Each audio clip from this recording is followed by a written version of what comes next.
बीडमधील संतोष देशमुख हत्येच्या प्रकरणामध्ये नवी माहिती। फरार आरोपी कृष्णा आंधळे आतापर्यंत 3 वेळा त्याच्या गावात येऊन गेला।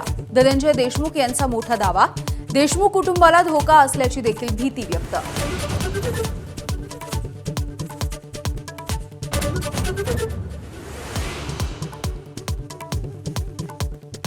अर्थसंकल्पीय अधिवेशन विरोधी पक्ष नेत्यांविनाच होण्याची शक्यता।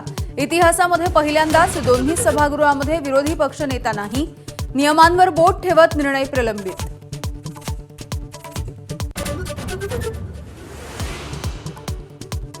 राहुल गांधी मुंबईत, विजय वडेट्टीवार मात्र चंद्रपूरमध्ये।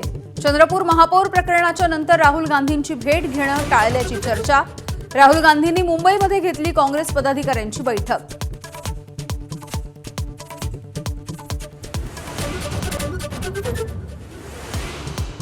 एआय समिटमधील युथ काँग्रेसच्या आंदोलनानंतर मुंबई, ठाणे, नागपूरसह विविध ठिकाणी भाजपचं आंदोलन।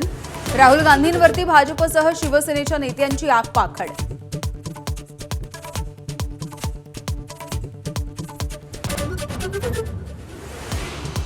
अजित पवारांच्या विमान अपघाताबाबत रोहित पवारांची दिल्लीमध्ये पुन्हा एकदा पत्रकार परिषद।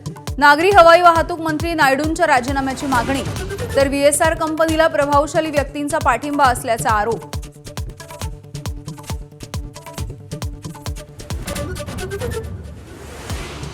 नागपूर पेपरफुटीच्या प्रकरणी एबीपी माझाच्या बातमीचा इम्पॅक्ट। शालेय शिक्षण राज्यमंत्री पंकज भोयर यांच्याकडून चौकशीचे आदेश। 12वीच्या 2 विषयांचे पेपर फुटल्याची भीती।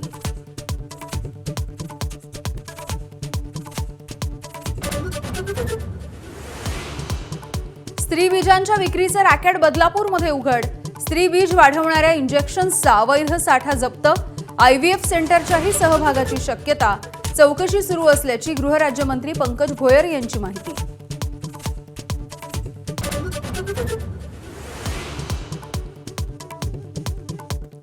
दिल्लीमध्ये भाजप कार्यकर्त्यांचा काँग्रेसच्या विरोधात आंदोलन। बॅरिकेडिंग तोडून कार्यकर्ते काँग्रेस मुख्यालयाजवळ पोहोचले।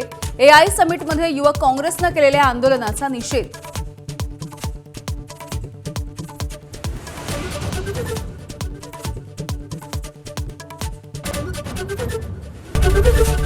एबीपी माझा, उघडा डोळे बघा नीट।